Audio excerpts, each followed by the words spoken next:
For the first time since the late 1940s, Michigan has finished back-to-back undefeated regular seasons and will be looking to win their first national title since 1997 when they beat Washington State in the 1998 Rose Bowl.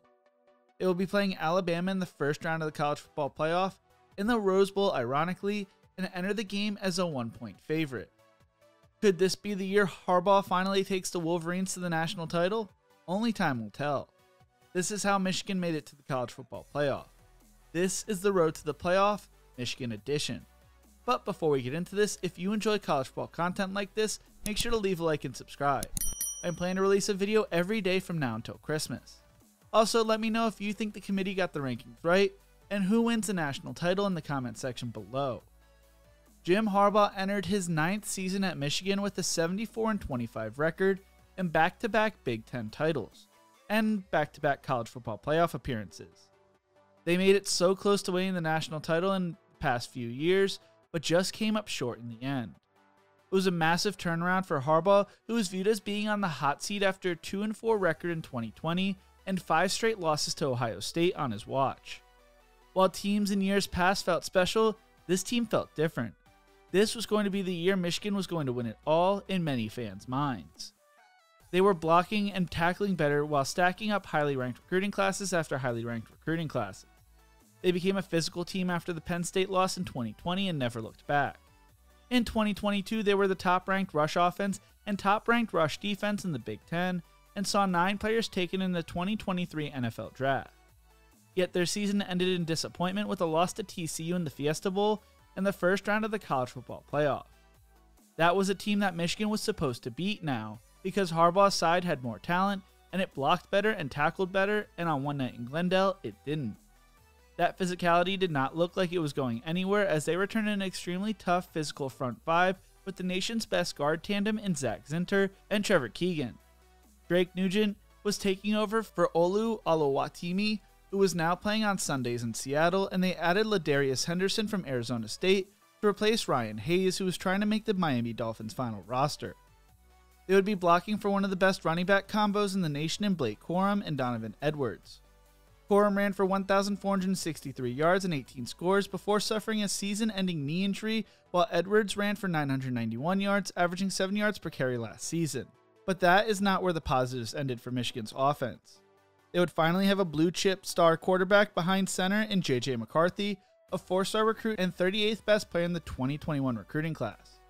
McCarthy took over the starting quarterback job early into the season last year, throwing for 2,700 yards, 22 touchdowns and 5 interceptions, while also rushing for 306 yards and 5 scores on the ground. The only question mark was the wide receiver position, although they returned explosive threats in Cornelius Johnson and Roman Wilson. On defense, they were loaded up front with some concerns surrounding the secondary. Chris Jenkins, Jalen Harrell, and Coastal Carolina transfer Josiah Stewart were expected to be key players to replace Mozzie Smith and Mike Morris. Linebackers Junior Colson and Michael Barrett led the team in tackles and were expected to be key parts on the defense this year. The only concern was the secondary, in which they added UMass transfer Josh Wallace, and they were expected to be a strong unit still. Heading into the season, Michigan was projected to go undefeated by Wolverines Wire, which they had never done in website history before. They believed this was the best team Jim Harbaugh had to this point. They started off the season strong with wins over East Carolina, UNLV, and Bowling Green by a combined score of 96-16, never being tested in really any of those games. Many questioned Michigan's weak out-of-conference schedule, but as the season went on, that UNLV win would start to look better than originally thought. They opened up Big Ten play against Rutgers, who had been a bottom feeder for years in the East. But this Scarlet Knight team was different. They ended the first quarter tied 7-7, and Michigan went into halftime up 14-7. We had a ball game on our hands. Schiano seemed extremely unhappy about something during his halftime interview, which got the internet searching for answers. Michigan would shut out the Scarlet Knights in the second half en route to a 31-7 win to move to 4-0.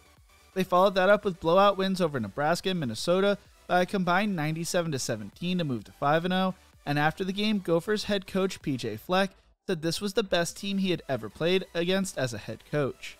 He told the media, "I've never seen a football team like that. They're one of the deepest teams, one of the best teams, one of the biggest teams, fastest teams, strongest teams, and they do not make mistakes." He was told that 74 of the 75 players on Michigan's traveling roster at the game played at some point. They continued their domination of the Big Ten, beating Indiana, Michigan State, and Purdue by a combined score of 142-20.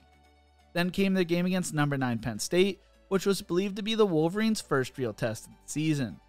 Head coach Jim Harbaugh was suspended for the second time this season, right before the game, and many felt like with a home field advantage and off-the-field distractions for the Wolverines, Penn State was going to pull off the upset on Big Noon kickoff.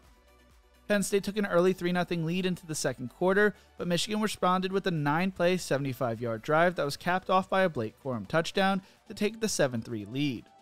They followed that up with a 6-play, 78-yard drive, capped off by a 22-yard rushing touchdown by Donovan Edwards to take a 14-3 lead, and the boa constrictor started to clench. Right before half, Penn State would score on a Drew Aller run to bring things within 5, with the score being 14-9 heading into half. But Michigan would never give up the lead the remainder of the game, controlling the second half with their run game, running 30 straight plays at one point and holding the ball for 18 minutes in the second half. Michigan ran for 227 total yards, including important efforts from running back Blake Corum, who had 26 attempts for 145 yards and 2 touchdowns, and Donovan Edwards, who had 10 carries for 52 yards and 1 touchdown. Quarterback J.J. McCarthy recorded 34 ground yards of his own, including a pair of key third down conversions, which led to UM scores. Michigan would keep Penn State out of the end zone until the final 2 minutes of the game to win 24-15. The number 2 ranked Wolverines came into their penultimate game against Maryland as heavy favorites, but found themselves in a tough battle. They went into half up 16-3 thanks to a touchdown by Corum and a fumble recovery by Derek Moore and a safety. Then they looked to be in control after a touchdown early in the second half to go up 23-3.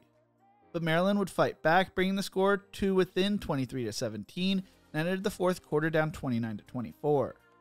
Michigan's defense would once again clamp down, forcing a late safety lead to the Wolverines' 31-24 win in College Park, which was the 1,000th win in program history. Then came the biggest matchup of the season, the game against number 2 Ohio State. The winner of the game was basically a lock to make the college football playoff, with Ohio State's odds being greater than 99% and Michigan's odds being greater than 96% with a win. The winner was also going to be playing in the Big Ten title game against Iowa. The Wolverines were still without head coach Jim Harbaugh, but found themselves in the end zone first to take an early 7-0 lead. Ohio State responded with a field goal, but the Wolverines followed that up with a 14-play, 75-yard, almost 7-minute drive that was capped off by J.J. McCarthy finding Roman Wilson on a 22-yard passing touchdown to take a 14-3 lead. Ohio State responded with a touchdown of their own, and the two went into half with Michigan leading 14-10. Michigan started the third with a field goal, and Ohio State grabbed the momentum to tie the game 17-17. Right before the end of the third quarter, Blake Corum found the end zone again to swing the momentum back in the Wolverines' direction. Ohio State did not have a response this time around, and the Wolverines extended their lead to 10 with a field goal with 12 minutes remaining. Finally, Kyle McCord found Marvin Harrison Jr. in the end zone to bring the game within 3. But Michigan went back to what worked all season long, and Ohio State could not get a stop as the Wolverines put together a 7-minute, 13-play drive that resulted in another field goal with 1:05 left. Score 30-24. Ohio State had one last shot to end Michigan's magical season and their 2-game win streak, but with no timeouts, they came up short, and the Wolverines were on to the Big Ten title game. Heading into the game against Iowa, a bar in Iowa City announced patrons would drink for free until the Hawkeyes scored. Patrons at the bar were drinking for free all night as Michigan went on to win 26-0, clinch their spot in the college football playoff, and finish back-to-back regular seasons with undefeated records since 1947-1948. I have to give credit where credit is due. With all the off-the-field issues going on throughout the season, the veterans of the team and the coaching staff did not let that really affect their play on the field. I am not a Michigan fan, and I could probably be described as more of a Michigan hater if I'm being honest, because my team is Wisconsin. And I am not a fan of what's been reported all year, but other teams with what has been going on would have let the distraction lead to an upset or two. But they continued to play hard, smash-mouth football, and when they needed to, controlled the clock and forced opposing teams into mistakes. I don't know what's going to happen after the season with the NCAA investigation. With what they have shown on the field, they could make it out of the first round of the college football playoff.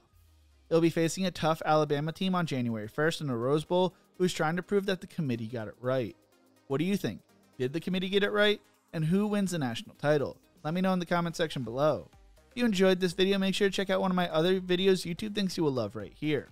Don't forget to leave a like and subscribe for more college football content. Thank you so much for watching, and as always, remember to embrace the grind.